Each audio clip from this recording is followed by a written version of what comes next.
started college last year, I was thrilled to be assigned Claire as my roommate in the dorms. We hit it off instantly, bonding over our shared love of indie music and French films.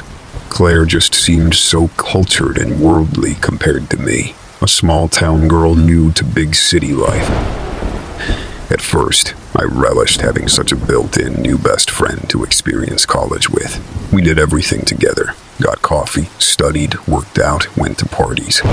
Sure, sometimes Claire would get irritated over minor things like me borrowing her makeup or eating her yogurt, but I figured we were still getting used to each other's living habits. By second semester, though, Claire's flare-ups became more frequent and intense.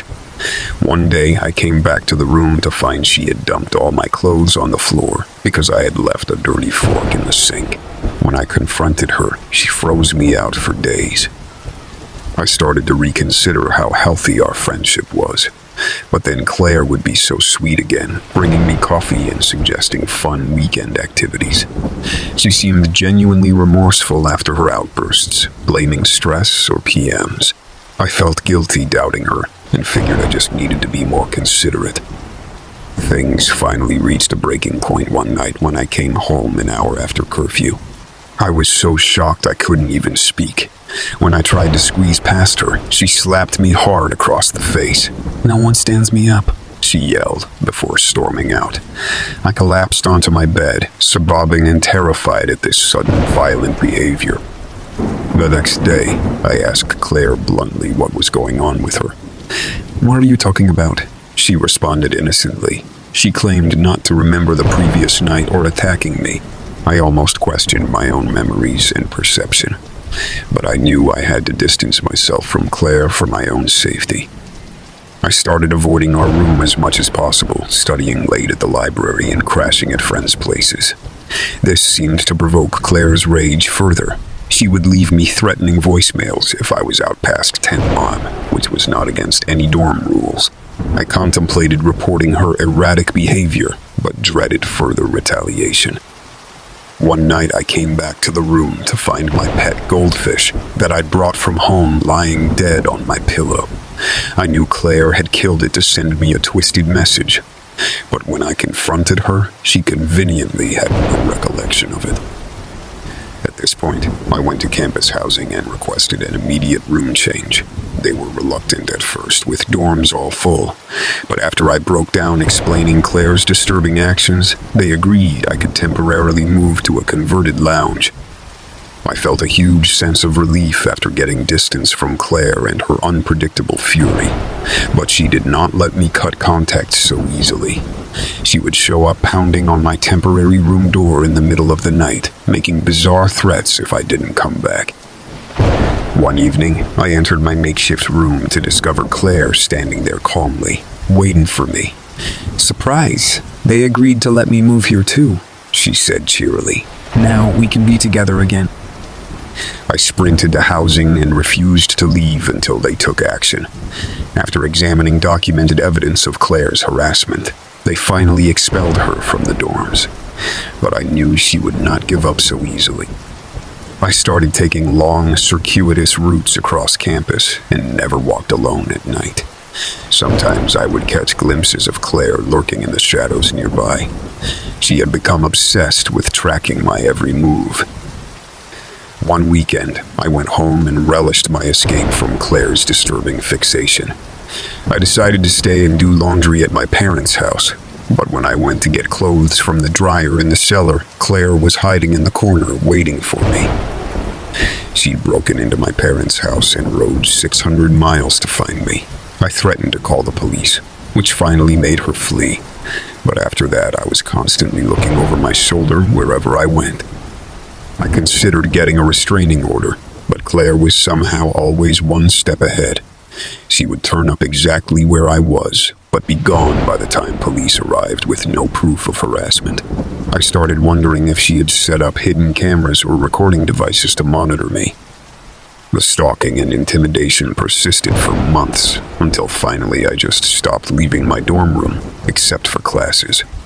My whole college experience had turned into a nightmare of hypervigilance and paranoia. I felt like the only solution was to completely disappear. So at the end of freshman year, without breathing a word to anyone, I withdrew from college and left town, relocating across the country. I learned later from old friends that after I vanished, Claire also disappeared once she lost track of me. To this day, I constantly scan crowds and peek around corners in fear of catching a glimpse of Claire's face. That innocent girl who had seemed so similar to me at first had morphed into my most terrifying tormentor. Her obsession haunted me for years, making me question who to trust. You truly never know what darkness someone hides or what they are capable of. Even a seemingly perfect roommate.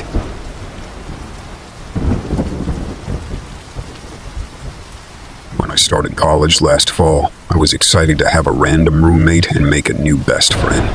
The university matched me with a girl named Alexis, who seemed nice enough over email. When we finally met move-in day, she gave me a bubbly greeting, and her parents helped us get settled in. The first few weeks living together went smoothly. We had different schedules and interests, but coexisted fine. About a month into school, strange things started happening. I'd come back to the room to find Alexis digging through my dresser drawers or peering under my mattress. When I'd ask what she was doing, she'd make casual excuses, like looking for a pen or thought I saw a bug. One afternoon, I came back to the room unexpectedly and caught her trying on my clothes. She didn't even look embarrassed, just murmured that she wanted to see if they'd fit. I laughed it off nervously, not wanting to overreact, but finding her going through my personal belongings made me uneasy. Her intrusions progressed to her, using my toiletries, makeup, and even eating my food without asking. When I confronted her, she acted confused and promised to stop. I figured she was just immature and didn't understand boundaries. Things took a darker turn one night as I was heading to bed. Alexis casually asked if I could put my mattress on the floor next to hers so we could build a fort and watch movies together. I politely declined, saying I preferred my lofted bed, silently begging her not to push the issue. The next morning, I awoke to a loud crash. My eyes flew open to see my mattress lying on the floor. Alexis peered down at me from the top bunk, saying she'd wanted us to be closer friends, so she moved me down there while I slept. I was livid, but still hesitant to report her at that point. She became remorseful and insisted it wouldn't happen again. I seriously considered requesting a new roommate, but wondered if I was overreacting. My friends agreed her behavior was bizarre, but thought switching rooms might be premature. Over the next few weeks, Alexis gradually resumed her intrusive activities, if I ever left the door unlocked, like stroking my hairbrush and spraying my perfume around. A creepy vibe lingered when we were together in the room. I started spending all my free time in the library or student center to avoid her. One Friday night, I came back to the room and sensed immediately something was off. Alexis sat on her bed, gazing at me with a peculiar smirk. She said she had a special surprise waiting for me since she knew I had been stressed lately. My stomach dropped as she pointed to a brand new aquarium now occupying the limited open space in our tiny dorm room. Inside swam a dozen minnows circling endlessly. I stood staring in confusion. Alexis beamed and explained she wanted us to share the fun of caring for pets together. I apathetically informed her that fish were prohibited in the dorms for a reason. We simply did not have room for a bulky aquarium that I expressly did not ask for or want.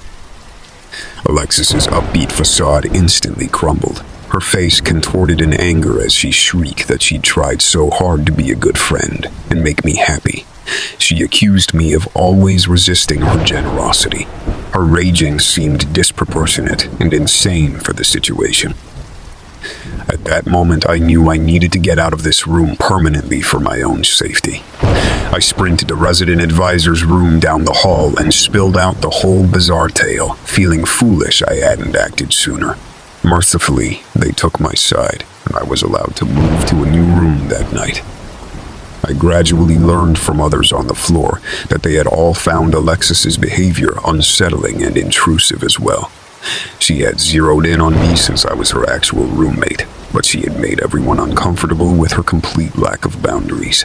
Her family ended up withdrawing her from school shortly after this incident.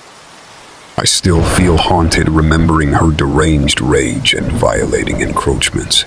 She acted so innocently friendly at first before revealing her true delusional, obsessive nature. I'm grateful I trusted my instincts to get away from her twisted grasp when I did. For a while afterwards, loud noises would jolt me awake, thinking she had come back. Having a stranger cross so many intimate lines left me feeling unsafe in what should have been a secure new home. Time has restored my ability to trust people again and set healthy boundaries. But I'll never forget that harrowing early lesson in roommate screening.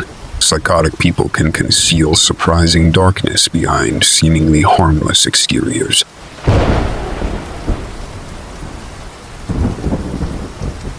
Moving to a new city where I knew no one, I was relieved when my coworker Anna mentioned her roommate would be moving out soon. Anna said I was welcome to take the empty bedroom in her apartment. The rent was affordable, the location was great, and having a built-in friend already there made it ideal. I happily signed the lease and moved in the following week. Anna and I hit it off right away. We would cook together, watch movies, and explore the city. Things were going perfectly until the day Anna's ex-roommate Lucy came by unexpectedly while I was at work. Anna had forgotten to tell me they were still entangled in a nasty custody battle over their elderly cat, Mitzi. According to Anna, when she opened the door, Lucy barged in demanding to see Mitzi. Anna tried to block her from entering, but crazy Lucy shoved past her and ransacked Anna's room, searching for the cat. When Anna attempted to stop her, Lucy violently lashed out. I was horrified when I arrived home to find Anna with bruises and scrapes. She said she had managed to call 911 and Lucy fled before police arrived. I felt awful Anna had endured this traumatic ordeal alone. I insisted we change the locks immediately in case Lucy tried to come back. Over the next week, Anna seemed emotionally fragile, constantly peering out the window, as if expecting to see Lucy lurking. She no longer wanted to go out much, just stayed home fretting over Mitzi. I reminded Anna she had the restraining order if Lucy showed up again, but something about the whole situation seemed off. One evening, I arrived home to find 2 officers at our apartment questioning Anna about Lucy's whereabouts. Anna claimed complete ignorance and innocence. The police said while Anna did have a restraining order, Lucy had been missing for 4 days and her abandoned car was found across town. They were checking all known locations, including ours. I could tell they suspected Anna of foul play, which seemed absurd. I intervened and insisted Anna had been with me or at work, accounting for her time. The officers left with grave expressions, advising us to call if we heard from Lucy. Anna broke down, terrified Lucy might appear seeking retaliation. The next morning, Anna begged me to stay home from work with her since she was too rattled to be alone. Around noon, we heard a loud bang at the front door. Anna squeezed my hand fearfully, whispering she's here. But when I looked, no one was there. I double-checked the locks and assured Anna we were safe. Over the next few days, Anna's paranoia spiraled out of control. She stopped sleeping and barely ate. She claimed to hear Lucy's footsteps, see her shadowy figure at the window, and find signs of her attempts to break in. But I never witnessed any of the alarming things Anna described. I urged Anna to get help, believing she was having some sort of mental break. Late one night while I was reading in bed, I heard frantic thumps and cries from Anna's room. I rushed to find her huddled on the floor, staring wildly around, yelling she's here. To stop her, but we were alone. I turned on all the lights and convinced Anna to take deep breaths. After she calmed down, I insisted she sleep in my room where I could watch over her. The next morning, I came home during my lunch break to check on Anna and take her to a therapist. The apartment was empty, but I noticed the acrid smell of bleach everywhere. Then I saw the bathroom doorknob was missing. Inside, the sink was freshly scrubbed through. The rest of the room was filthy. Uneasy, I went to call Anna when I heard a whimper from her bedroom closet. I flung open the doors to find Anna bound and gagged inside, fresh blood oozing from her temple. She cried that Lucy had attacked her again and locked her in. I wanted to believe her given all the trauma she had been through lately. But something wasn't adding up. I couldn't keep accepting these horrifying stories when I never actually saw evidence of Lucy myself. I decided I needed to install security cameras around the apartment when Anna wasn't there. I had to figure out what was really going on for both our sakes. The next evening, when Anna went to her therapy appointment, I quickly set up the cameras angled at the front door, windows, and main rooms. Everything seemed fine until 3 days later. Reviewing the footage, I gasped as a masked figure crept through the living room and into Anna's bedroom, seeming to know the apartment well. I grabbed my phone to call the police immediately, but just as I picked it up, I heard the apartment door open and Anna call out hello. I greeted her calmly, then went into the bathroom, claiming I felt sick. There I sent Anna a text begging her to run because someone was in the apartment. Within a minute, I heard her frantic screams. I rushed out, ready to defend her, but found Anna laughing gleefully on the couch. She had set up this elaborate hoax with a friend to try and make me as paranoid as her. Sympathetic to her mental state, they had agreed to help stage Anna's claims about Lucy.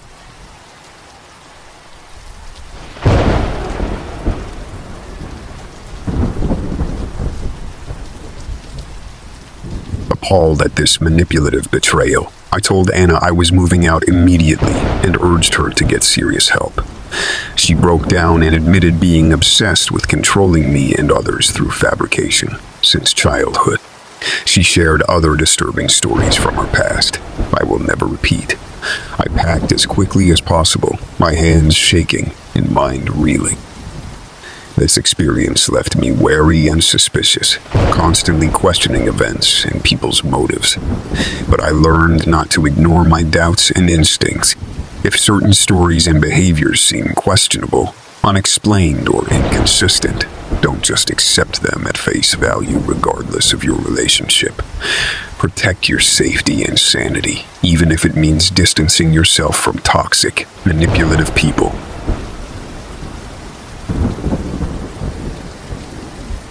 When I started college last fall, I was thrilled to be assigned a single dorm room. I had heard nightmare roommate stories and wanted to avoid that drama, but a month into the semester, I received an email informing me that a new transfer student would be moving into the vacant bed over my objections. I tried to make the best of the situation when Megan arrived. She seemed quiet and shy, so I hoped we might peacefully coexist. The first odd incident occurred a week later. I woke up to find Megan standing silently over my bed in the dark. She claimed she needed to find a textbook, but couldn't explain why she was staring at me sleeping. I let it go as an awkward moment, but strange events continued. Megan began mimicking my clothing, hairstyle, even my walk and gestures. She seemed fascinated with me, watching my every move. She'd appear frequently at my side without warning. I changed in the bathroom after catching her observing me dress. Things escalated when I found Megan one night crouched beside my bed whispering my name. When I screamed and jolted up, she ran back to her bed, pretending to sleep, heart pounding. I turned on the lights to find a huge kitchen knife hidden under her pillow. Terrified, I reported Megan's behavior to campus security, but with no solid threats. They just tightened patrols of our room. The college offered me no other recourse but to tough it out with my potentially dangerous stalker of a roommate. In the cafeteria one day, I noticed Megan imitating the way I cut my food and gripped my fork. A friend at another table caught my eye and mouth. "Get out now," I nodded, resolving to demand a new room assignment immediately. That afternoon, I entered my room to find Megan facing the wall, vigorously scratching something into the plaster with a penknife. My photo was taped to the wall with the scratched words "always together" surrounding it. Megan turned and gave me a deranged smile. I convinced campus police to detain her for psych evaluation. They discovered hidden photos of me, disturbing drawings, and my hairs braided together in her desk. I was granted an immediate room change and restraining order. Weeks later, feeling cautiously relieved, I awoke to the shriek of the fire alarm. As we evacuated, flames engulfed the entire dorm wing. In the horrified aftermath, rumors swirled that arson was suspected. A few nights later, loud banging on my new dorm room door jolted me upright. Heart seizing, I yelled for the visitor to go away. The banging continued, accompanied by a girl's giggling. Only when I threatened to call police did the sounds cease. Despite deadbolting my door and avoiding going anywhere alone, I couldn't shake the sense I was being watched. Megan was still barred from campus property, but I feared her obsessive madness was not so easily deterred. Soon after, I was heading back to my room alone one night when I noticed the hallway lights flickering. I quickened my pace as a feeling of intense unease washed over me. Rounding the corner, I halted with a scream. There at my door stood a figure dressed in my clothes, wearing a long dark wig, my name tag pinned to her shirt. As she turned to face me, my heart froze in terror. Megan held an uncannily accurate portrait she had painted of me, her wide eyes searing into mine. I flashed back to those deranged, scribbled words on the wall, always together. She had been imminent in her delusions. Darting past her, I knew I would not feel safe anywhere with Megan free and obsessed. That night, I lay frozen, listening to Megan pacing and crying in the hall for hours, begging to be let in, clawing at the door like an animal. I didn't sleep at all. Unable to study or eat, I informed the school I was dropping out for psychiatric reasons. They responded with sympathetic counselors and lawyers, but no real security. I feared for my sanity and my life. In my parents' remote country house, I finally slept peacefully for weeks, until one night something woke me. Creeping downstairs, I saw that the front door was wide open. I ran to close it and froze in utter horror. There stood a figure dressed in my own clothes, a picture of me clutched in her hands. Megan had found me. Her sick fixation could not be stopped. As she turned and our eyes locked in the moonlight, I knew no one would ever comprehend the depths of her madness. Some horrors once encountered never release their grip, even if you escape their physical clutches. Megan's derangement had closed like a vice on my mind and would haunt me to the end of my days. No locked door or distance could protect me from the shadow she permanently cast across my world. I was forever her tortured prisoner.